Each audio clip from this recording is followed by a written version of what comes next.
Everyone, my name is Elisa Santos, and today I'll be presenting my report on colorism in Asia. And this is a topic that is very personal to me because I grew up darker skin, Asian, originally from Thailand.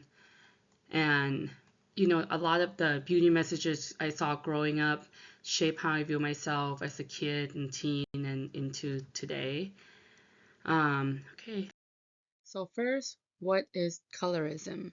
So colorism is basically prejudice or discrimination against people with darker skin tone, usually within the same ethnic or racial group. And this is an issue that is dated back like a long time ago, but is still also a big issue in present day. And people often get confused a little bit about racism and colorism. There is some similarities, but it's definitely not the same thing. Racism is about the oppression of one racial group by another, and colorism happens within the communities. So that's the big difference there.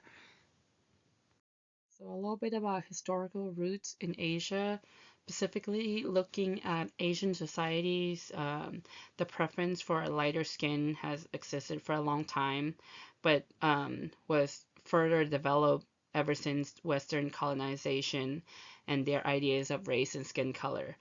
So in the Philippines, for example, lighter skin meant you work indoor, and darker skin mean you're doing the outdoor labor under the sun.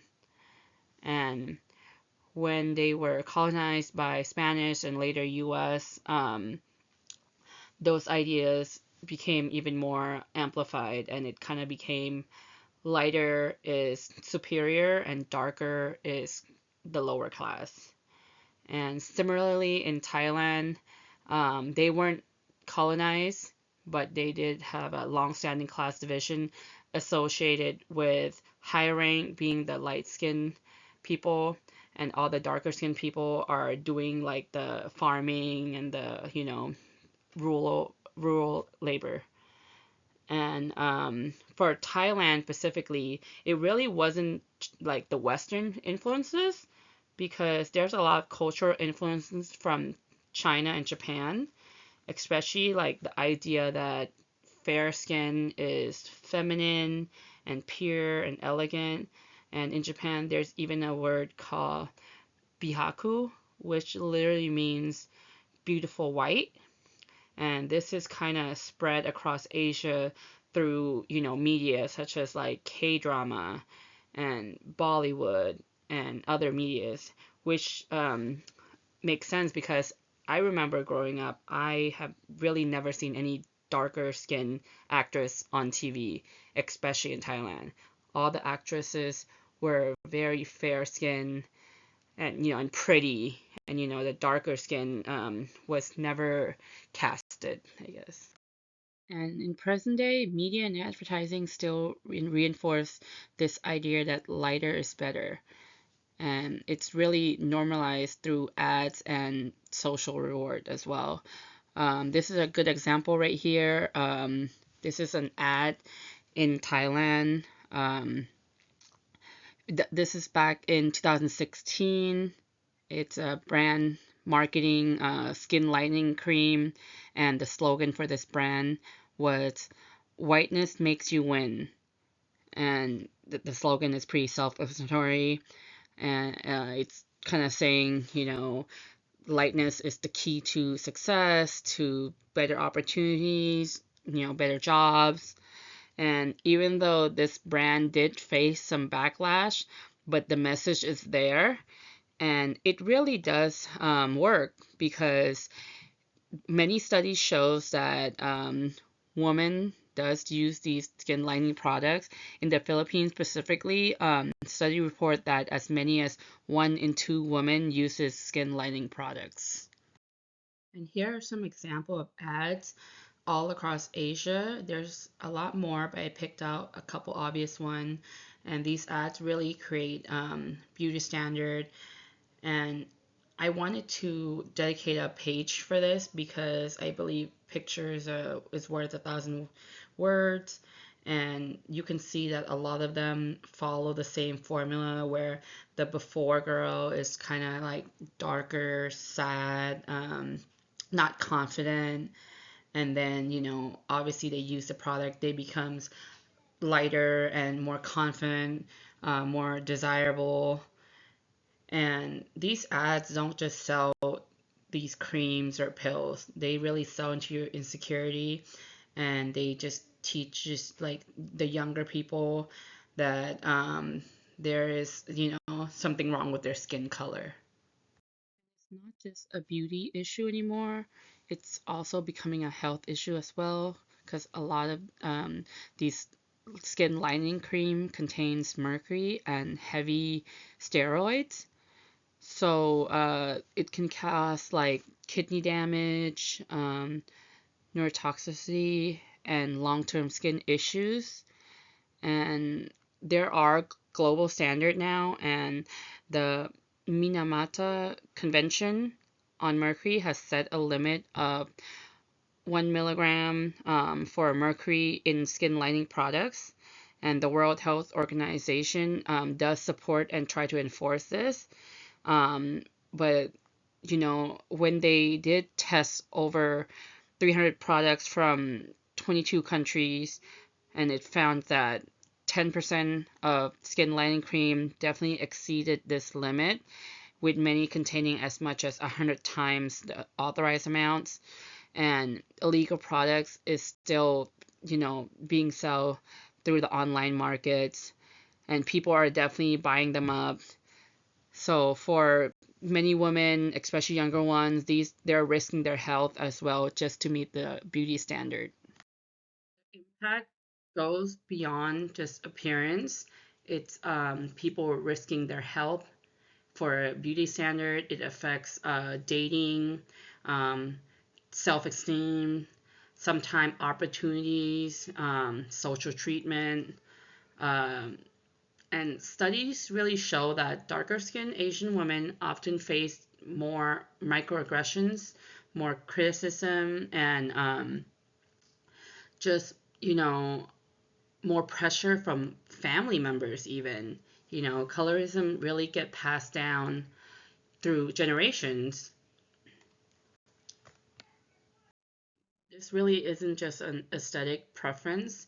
It creates social inequality and emotional harm that kind of lasts for years. I'm going to share a little bit about my own personal experience. Growing up as a darker skinned Thai girl, I was definitely teased, and sometimes even by family members. So this is a picture of me on the left and my two siblings. They were half siblings, and obviously my stepmom is kind of like a lighter skinned person. So I was always kind of like the darkest one in the family. So they kind of they made that super obvious, and they would say something about it within my family. But people at school would call me idam sometime, which is like a really mean way to say like that you're dark. And it's pretty negative, honestly. And I remember just like avoiding outdoor activities and trying to cover up all the time. And I myself even tried a skin lightening product at a young age, and I definitely felt a lot of pressure to try to, you know, be lighter, I guess. Uh, but after moving to the U.S., I do notice a bit of different beauty standard because I am in the Bay Area, and it wasn't much of an issue here because there was a lot of diversity, and compared to a lot of people, I guess I'm not quote unquote that dark. Um, and I remember when some of my friends would like try to tan, and I thought that was like a really weird and kind of a culture shock, really. Um, but it took me a long time to unlearn that like mindset, and accept my own skin tone. And it kind of also made me realize how powerful these messages are when you grow up hearing them. Like I said, even within your family. Yeah, it really was hurtful. Even though colorism still exists and still going strong, especially in Asia, there are signs of change. One example would be this social activist, Fatima Lodi. She created a really great campaign called Dark is Divine, which is, encouraged women to embrace their natural skin and challenge beauty norms. It was a huge success. And another example would be Unilever, which is a beauty brand. It's a huge one in Asia. They vow to drop the word fair from their products, which is well, there's the product most of their product is Fair and Lovely, which is associating the light skin with lovely. So it's just little small steps that they're taking to try to help change the narrative, and one more example is former Miss World Priyanka Chopra. She actually spoke up a lot about this this issue, and she cited that that's why she left Bollywood, because they were so obsessed with the fair skin trend, and and they would lighten her skin color through makeup or lighting. So she left Bollywood to come here, and she's a celebrity here now as well. She's married with one of the Jonas brother or something. But she also was very a strong advocate person for this. So I'm really glad that a lot of celebrity or or women in general are calling out whitening brands, and creating opening doors for more awareness, more conversation about it. And even though my project only focuses on colorism in Asia, this exists pretty much all different parts of the world, especially in Africa as well, or South America. So it's good that we see some change happening, and I'm kind of excited, even though we have a long way to go. And this concludes my presentation. Thank you.